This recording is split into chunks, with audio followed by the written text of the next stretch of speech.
O nome da minha pregação de hoje é Cristãos, tenham filhos. Êxodo capítulo 1, versículo 1.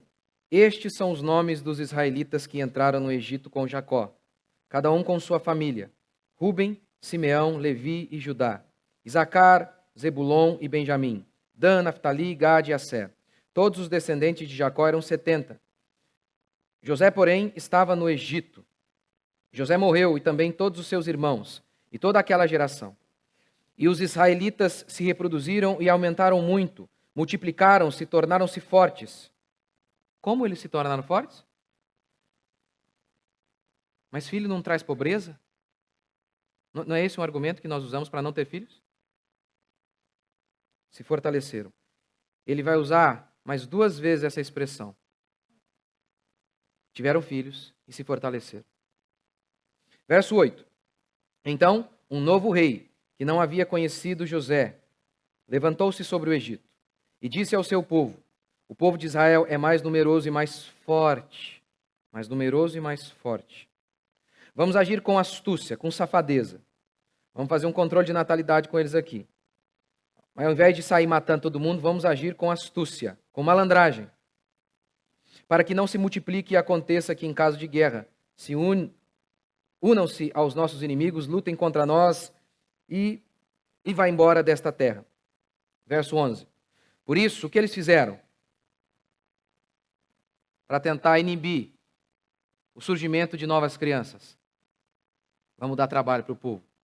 É o mesmo motivo pelo qual muitas mulheres não querem ter filhos. Trabalho, carreira.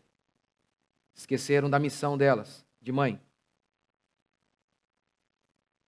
O quê? Hã? Ah, tá. Pronto. Verso 11. Por isso colocaram sobre eles para oprimi-los com trabalhos forçados. Assim os israelitas construíram para Faraó as cidades armazéns de Pitom e Ramsés. Todavia, quanto mais os egípcios oprimiam o povo de Israel, mais este se multiplicava e espalhava. Sendo oprimidos, eles tinham filhos. Não é esse o motivo que você diz que não devemos ter filhos hoje? O tempo é muito opressor. Uma época muito difícil. Mas este se multiplicava e espalhava, de maneira que os egípcios ficaram com muito medo dos israelitas. Por isso os egípcios escravizaram os israelitas com mais vigor. E assim lhes amarguraram a vida com serviços pesados, com barro e com tijolos, e com todo tipo de trabalho no campo. Enfim, com todo o serviço que eram forçados a fazer. Verso 15. O rei do Egito falou às parteiras das hebreias, das quais uma se chamava Sifrá e a outra Puá. Já que o primeiro, a estratégia não deu, vamos começar a matar a gente. Quando ajudardes as hebreias no parto e as virdes sobre os assentos, se for menino, matai-o. Eu não vou conseguir falar disso aqui hoje. Mas esse é um motivo pelo qual as feministas odeiam tanto a masculinidade. São homens. É o cabra macho que tem coragem de enfrentar um governo totalitário e gigante. São homens que fazem isso. Agora, esse rapazinho, com gelzinho no cabelo, calcinha estilo Restart, acho que um cara desse vai ter peito para enfrentar algo maior que ele? Esse povo afeminado? Não vai, claro que não. Se for menino, matai-o, mas se for menina, poderá viver. As parteiras, porém, temeram a Deus e não fizeram como o rei do Egito lhes havia ordenado, mas deixaram os meninos com vida. Então, o rei do Egito mandou chamá-las e as interrogou: por que fizeste isso, deixando com vida os meninos? As parteiras responderam a Faraó: as mulheres hebreias não são como as egípcias. Elas são fortes e assim elas mentiram. Antes que a parteira chegue, já deram à luz. Por isso, Deus foi bom para com as parteiras, e o povo aumentou e se fortaleceu muito. Aumentou, fortaleceu. A gente tem que ter uma resposta para Salmo 127. Herança são os filhos, não dívida. Herança. Bem-aventurado aquele que enche a aljava de filhos. A gente tem que ter uma boa resposta para isso. Eu não tenho. Eu não tenho uma resposta para falar, não quero ter filhos, é bom, mas você tem que ter. Verso 21. Como as parteiras temeram a Deus, ele permitiu que tivessem suas próprias famílias. Que coisa, hein? Como que elas tiveram família? Fizeram uma campanha na igreja de 21 dias? Receberam a oração ungida? Não. Temor de Deus. Temor de Deus. E Deus as abençoou. Não tenho filhos porque não tenho dinheiro. Não pode ser o contrário. Não pode ser que por conta da falta de temor, Deus não tenha nos abençoado mais. Verso 22, então o faraó ordenou a todo o seu povo, lançai no rio todos os meninos que nasceram, mas deixai viver todas as meninas. Primeiro trabalho. Segundo, convencendo as parteiras a dizer que as crianças, matar as crianças no nascimento, enganando as hebreias, dizendo, olha, puxa, seu menino nasceu morto. Não funcionando isso, partiu para a terceira estratégia, matar a criança. Eu pergunto para você, minha querida irmã, se essa é uma época boa para ter filho. Uma época em que o governo está matando o menino. Menino nasce, o governo joga no rio. Graças a Deus, a mãe de Moisés não pensava como nós. Ela teve Moisés. Por isso você está aqui hoje. Êxodo começa com a formação. É a história da formação de Israel. Israel como nação vai surgindo aqui. E como começa? O verso 1 começa falando de família. Até pessoas do mundo sabem que a base de uma sociedade é a família. E o texto então fala de Faraó tentando usar de astúcia, safadeza, malandragem para evitar que seu potencial inimigo aumentasse o seu exército. 3 vezes o texto bíblico declara que eles tinham filhos e se fortaleciam. Tinham filhos e se fortaleciam. Verso 7, verso 9, verso 20. Algo presente na Escritura, muito recorrente, é isso aqui. O aumento numérico do povo de Deus como algo espiritual. Espiritual. A manutenção e divulgação da cultura do povo de Deus. Tendo o lar numeroso como uma grande agência missionária. Ter filhos como missão, não é apenas do Antigo Testamento, Paulo diz isso. Mulheres serão conservadas na missão de mãe. Na versão revista Almeida século XXI, que nós temos aqui, diz assim, as mulheres serão salvas, dando à luz filhos, missão. Não tendo filhos, de acordo com a mentalidade moderna, como se fosse um pet, um cachorrinho, ou para suprir carência emocional. Não é esse o espírito bíblico, tanto no Antigo quanto no Novo Testamento. A ideia é ter filhos como um chamado divino de criar crianças para a glória de Deus, crianças que vão espalhar a imagem do Senhor e o Evangelho por onde forem. Essa é a ideia bíblica. Deus diz para Adão, frutifique. O homem cai. Deus diz para Noé, frutifique. No cativeiro, como escravos, numa terra estrangeira, Deus ordena, tomai esposas e gerai filhos e filhas. Tomai esposas para vossos filhos e dai vossas filhas a maridos, para que tenham filhos e filhas. Multiplicai-vos e não vos diminuais. Casar e ter filho era a manutenção da cultura de Israel, do povo de Israel, e mais do que isso, das promessas messiânicas. O Messias tinha que vir dos judeus, mas se não houvesse judeu, não haveria Messias.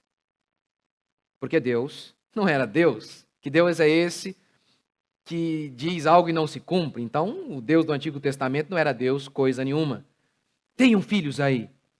Isso tem uma implicação transcendental, eterna, espiritual. Mas isso é o Antigo Testamento. O foco do Novo Testamento é o crescimento do povo de Deus por meio da pregação do Evangelho. Onde?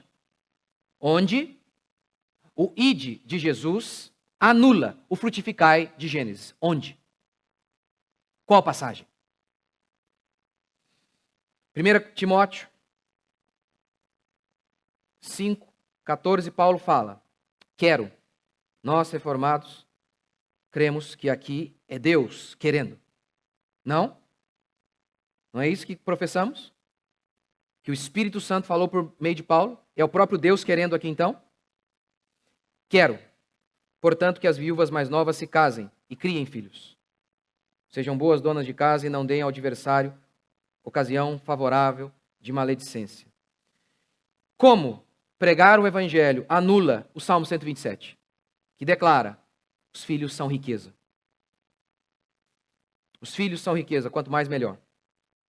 A mentalidade pecaminosa, feminista, pode explicar porque, inclusive, a igreja se dobrou diante de Moloque, aquela divindade que gostava de ver criança morta.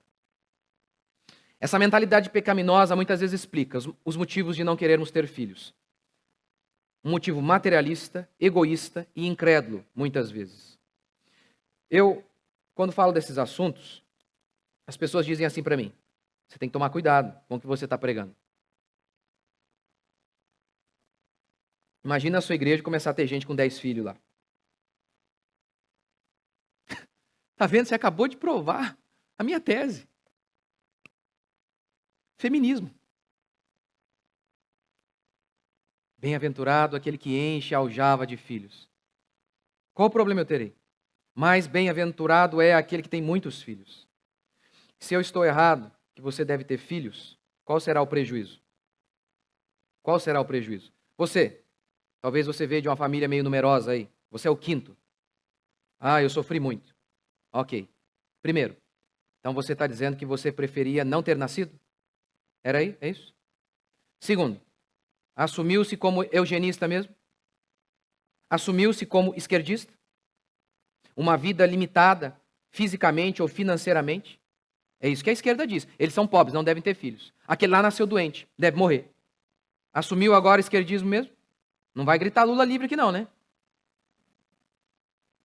Uma vida limitada fisicamente ou financeiramente é indigna de existir? Um ser humano doente é menos ser humano? Um ser humano pobre é menos ser humano? Viramos eugenista mesmo já? Primeiro, seus inimigos é que querem controle de natalidade.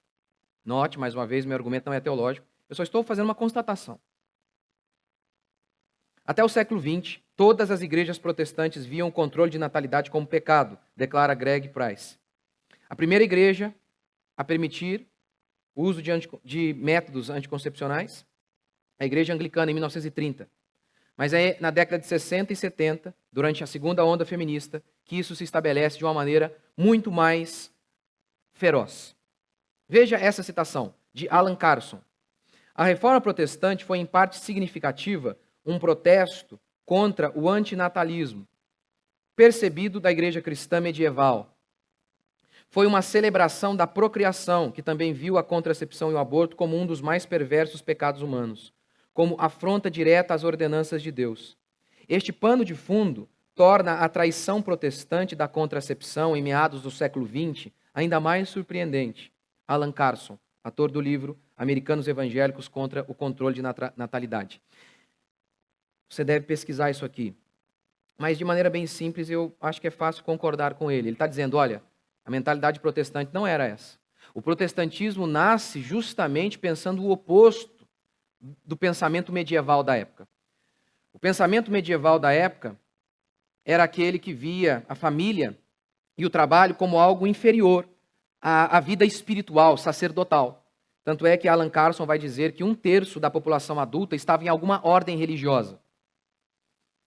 E o protestantismo surge de maneira negativa a esse pensamento que diminuía a família e os outros trabalhos. Como a gente sabe disso? Lutero casou, teve 6 filhos. Lembra de Lutero? Daquela famosa fala de Lutero para o sapateiro? O sapateiro se converteu e veio perguntar para Lutero, o que eu farei agora? Talvez com a mentalidade da época, de que trabalho era algo pequeno. E agora? Deverei ir para algum monastério? Algum mosteiro? Para que tenha uma vida digna? Aí Lutero pergunta, o que você faz? Sou sapateiro. Então vá para casa e faça o melhor sapato que você puder fazer. Por isso Max Weber, que escreveu A Ética Protestante e o Espírito Capitalista, vai dizer que o protestantismo foi a primeira ética cristã a dar, o primeiro segmento cristão a dar uma ética religiosa ao trabalho. Religiosa. Você pode ver isso até hoje na Igreja Católica. Quem é a Igreja Católica tem os santos e tem o povão. Quem costuma ser os santos? É alguém que teve um pacto de pobreza, geralmente, que fez algo muito grandioso. Geralmente você não tem ali na classe dos santos um cidadão comum, engenheiro, casou e teve filhos. Até hoje você vê essa separação. Então, parece ter muito sentido. A mentalidade de que filhos são peso é feminista. Eu não estou aqui nem dizendo, olha, controle de natalidade, nem argumentando se é errado ou não. Eu só estou tentando relacionar uma questão histórica. Os protestantes podem estar errados, eles podem. Mas eu só quero tentar mostrar como que essa mentalidade, ela não é nossa, pelo menos não era. Ela vai se mudando e os evangélicos vão começando a ver que filho é ruim, tem que ter pouco, quase nada, se possível até substituir por um cachorrinho. Isso muda com o advento feminista. George Scala, no seu livro A Multinacional da Morte, vai dizer que grandes nações, as grandes nações, elas estão tendo poucos filhos. E sabem que se outras nações vão tendo mais filhos, isso significa um exército maior.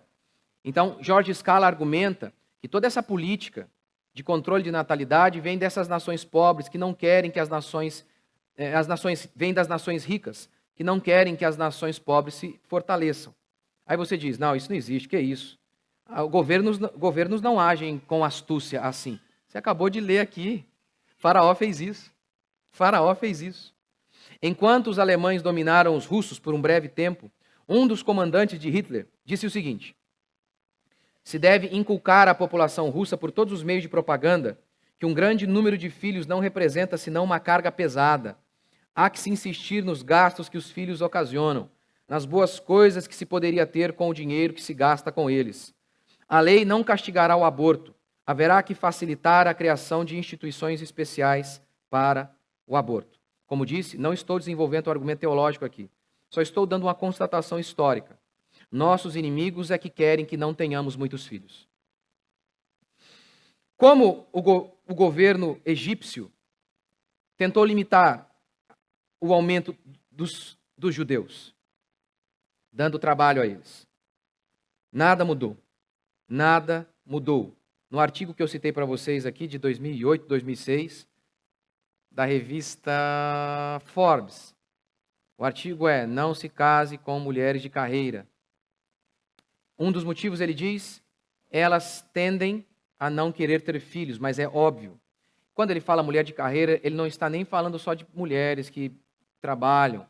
Ele está falando de maneira mais específica daquela que vê o trabalho como vocação mesmo. E ele diz, olha, elas não costumam querer ter filhos. Claro que não. Pense, talvez ela gastou a vida toda para se formar em algo. Dinheiro, tempo. Está lá na carreira dela, ganhando bem. Não vai querer ter filho. E por quê? Trabalho. Trabalho. Por conta do trabalho. As feministas, na década de 60, principalmente Betty Friedan, elas tentaram e conseguiram arrancar as mulheres de casa. No livro A Mística Feminina, Betty Friedan fala sobre isso. Falava que todos os problemas femininos das mulheres se resolveriam no instante em que elas saíssem de casa. Várias outras feministas falaram que as mulheres caseiras, elas eram um perigo e um empecilho para a revolução socialista. Então, o que elas disseram? As mulheres têm que ir para o mercado de trabalho. Não é uma questão de a mulher não poder fazer certas coisas por ser incapaz. É que crianças não são tartarugas, que você larga na beira da praia e elas sozinhas se desenvolvem. Crianças não são assim. Segundo, Um segundo limitador para que as pessoas não tivessem filhos, na época de Faraó, era um momento difícil, muito difícil, tornando-os escravos. Muitas pessoas citam Mateus 24:19, em que Jesus está falando do seu sermão escatológico, falando dos fins dos tempos, da destruição de Jerusalém, e ele diz assim: ai das que estiverem grávidas naquela época. Está vendo? Ali, ó, o texto está dizendo para não ter filho em época difícil. É isso que o texto diz? Mas que raio de hermenêutica é essa aí, gente? Hermenêutica feminista, só pode. Por isso, os egípcios escravizavam os israelitas. Tem época pior para ter filho do que essa aqui? Às vezes você argumenta que a pobreza é um empecilho. O que é um escravo? O escravo não é alguém pobre. O escravo é alguém que não tem nada. O pobre ele tem alguma coisinha. O escravo não é dono de nada. Em muitas vezes, em muitas culturas, eles não eram donos nem dos próprios filhos. Em Israel havia leis regulando a escravidão. E ao 7º ano de escravidão, a pessoa podia sair, o escravo podia ser liberto, mas o filho dele não podia, tinha que ficar ali. Na Babilônia, Deus ordenou que o povo tivesse filho. Na realidade, o Salmo 27 diz que o filho é justamente para a época difícil. Feliz o homem que enche deles, de filhos, a sua aljava. Não será envergonhado quanto pleitear com inimigos à porta. Os filhos são justamente para a guerra. Não são muitas vezes eles mesmos que nos salvam da pobreza? Hoje o tempo é difícil. Hoje a época é difícil para ter filhos. É mesmo? Leandro Narlock vai falar em seu livro O Guia Politicamente Incorreto da História do Mundo, que há pouco tempo, aí, 100, 200 anos, na Inglaterra, as mulheres não davam nomes aos seus filhos, porque a mortalidade infantil era altíssima. Para não se apegar às crianças, não davam nomes aos filhos. Era comum ir ao enterro. É comum hoje, crianças morrendo, e muitas vezes porque não fazem um pré-natal correto. Hoje é comum, a mortalidade infantil hoje, em grande parte do nosso país, é alta ou beira a zero. E mulheres morrendo no parto? Quantas histórias você ouve disso? É sério que você quer me dizer que hoje é uma época difícil?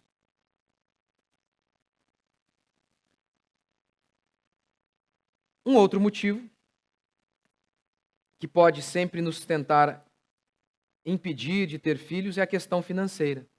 Eles aqui, como eu disse, eles eram escravos. Em 1930, a igreja anglicana foi a primeira igreja protestante a permitir a contracepção, e os delegados da igreja ouviram Helena Wrighton sobre as vantagens da contracepção para os pobres. Esse foi o argumento. A gente tem que cuidar dos pobres. Pobres não devem ter direito a existir, eles argumentaram. Se Paulo está dizendo, irmãs, criem filhos, é a vontade de Deus. Se é a vontade de Deus, ele vai suprir, como declara o Salmo 37. Fui moço e já agora sou velho, porém jamais vi o justo desamparado, nem a sua descendência a mendigar o pão. Eu não tenho recursos. Será que não é o contrário? Não tenho recursos para ter filhos. Será que é porque não temos filhos, não temos mais recursos? Porque em Gênesis o texto diz, Deus os abençoou e disse, frutificai. E o Salmo 27? Que vê o filho como riqueza, herança é isso, riqueza. Foi dito em outra cultura? Vamos dar uma de Kivitz aqui agora? Não, filho não é mais bênção. Como evangélicos e pessoas de todo tipo, eles estão o tempo inteiro ressuscitando um defunto. O argumento malthusiano de Malthus. Durante a Revolução Industrial, houve um aumento de oferta de alimentos. Por isso, crianças começaram a parar de morrer, como eu havia falado para vocês aqui. Crianças morriam. Começaram a parar de morrer. Houve uma explosão demográfica. Muita gente viva e no mesmo lugar. Por quê? Porque viam que lá na Inglaterra era o berço da riqueza. Então, Malthus disse o seguinte, vai faltar recursos e vai faltar comida, vai faltar terra. Ele errou. Quem demonstrou isso? A história. O fato. Não uma teoria. O fato. Que fato? O aumento de comida foi maior com o passar do tempo. Hoje, há muito mais oferta de comida do que antes. Muito mais. Muito mais. As pessoas que morrem de fome não morrem porque hoje tem menos comida. É porque tem muito socialismo, tem muita corrupção, tem muito pecado, tem muita maldição de Deus em muitos lugares. Por que Malthus errou? Porque o aumento de comida foi progressivo. Ora, ele se esqueceu de que uma pessoa a mais é uma boca a mais, mas também são duas mãos a mais. Aumento de produtividade, por quê? Porque o homem é a maior riqueza da terra. Mais mentes no mundo, mais pessoas pensando, inovando, inventando uma máquina que faz com que a agricultura seja muito mais produtiva e assim haja mais comida. Homens são força. Principalmente criados por bons pais, rapidamente crianças já produzem. Rapidamente. Rapidamente. Já estão ali ajudando em casa. O The New York Times, no ano de 2008, soltou um artigo, The Earth is Full. A Terra está lotada. Que coisa, hein? A Terra está cheia. Olha o que ele disse. O crescimento populacional e o aquecimento global, outra mentira, pressionam os preços dos alimentos, o que gera instabilidade política, o que leva ao encarecimento do petróleo, o que leva a novos aumentos dos preços dos alimentos e assim reiniciando o ciclo vicioso. A tese dele é essa. Ele explica todas as crises políticas em uma tese. Seres humanos. Tem muita gente no mundo. O professor de biologia da Universidade de Austin, no Texas, disse o seguinte: não desejo nenhum mal ao ser humano. No entanto, estou convencido de que o mundo, incluindo toda a humanidade, estaria muito melhor sem vários de nós. Eu não quero mal para ninguém, não. Eu só quero um monte de gente morta aí. Vai ser melhor. Eles estão certos? O mundo está cheio? A terra está cheia?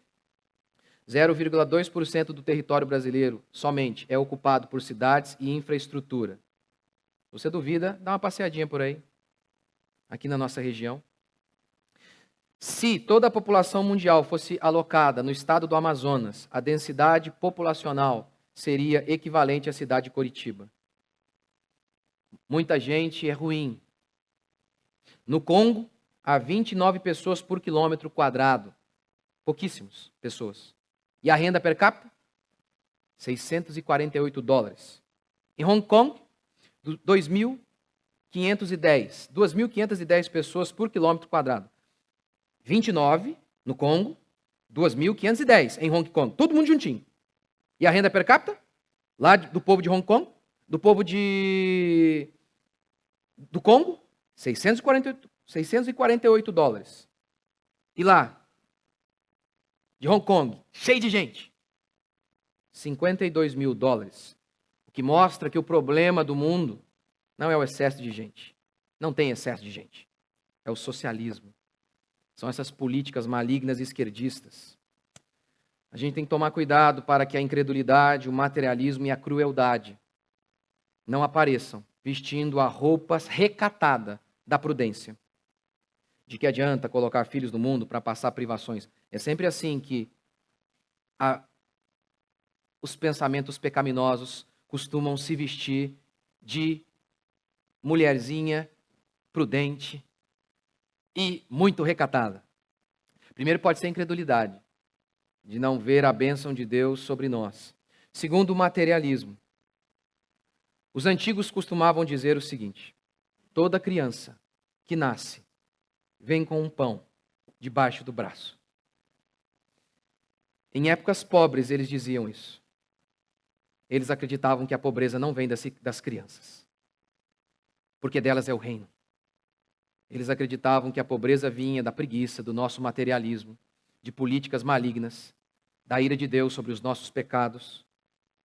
É impressionante como muitos cristãos creem que Deus sustenta iPhone. Deus não sustenta para ter iPhone, sustenta para ter carro, para trocar de carro, para fazer viagem. Só não sustenta para alimentar uma criança. Porque Paulo disse, tendo o que comer e vestir, estejais contentes. Não é pecado ter mais, mas tendo isso, você já pode erguer as mãos e dizer, bendito seja o Senhor. Crianças são felizes com bem pouco. Esses dias eu vi, uma irmãzinha publicou, uma irmãzinha bem simples. As crianças brincando num corredor, com mangueira. Essa é a piscina do pobre, né? A mangueira. Tá lá. E o menininho mais ria, mais ria, mais ria. Que risada gostosa. E aí ela escreveu, crianças são felizes com pouco. É você que precisa de iPhone de R$4.000. É você. Que tem que trocar de carro constantemente, que tem que fazer uma festa espetacular de um ano. Gastar R$10.000 para impressionar pessoas que nem gostam de você. É você que geralmente fica preocupado com isso. Põe uma salsicha lá, um hot dog e uma velhinha e chama os amiguinhos da rua. Você vai ver a festa que eles vão fazer. Crueldade. A crueldade de falar que pobre não tem direito de nascer. Porque Jesus era pobre. E a gente sabe disso, primeiro, porque ele disse que ele se fez pobre.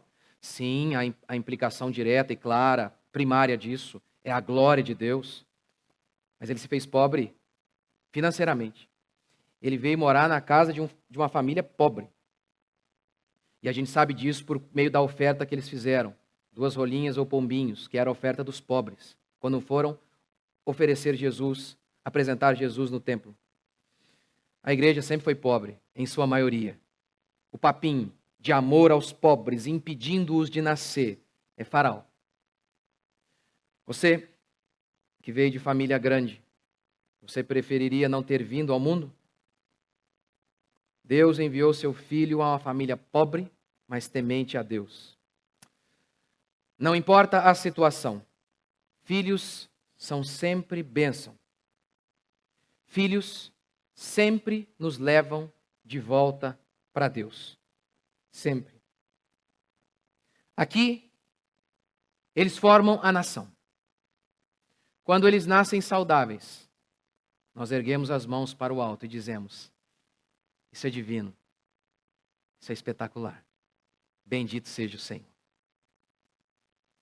Quando eles nascem com alguma limitação, eles nos levam para Deus.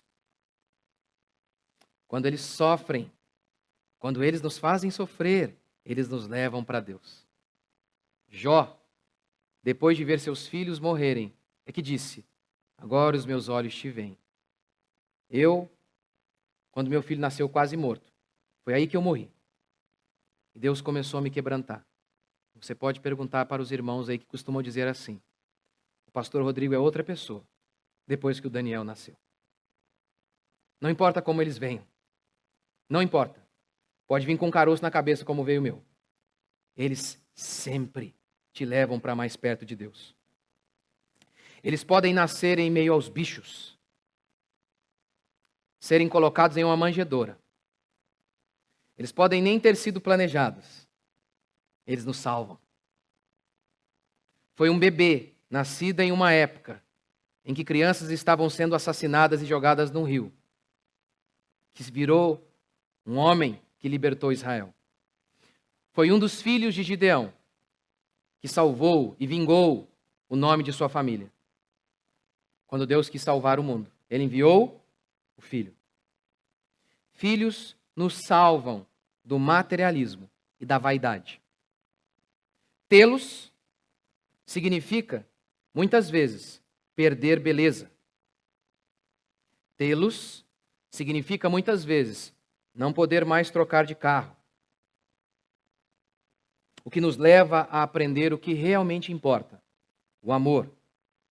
Mais filhos pode significar, pelo menos por um tempo,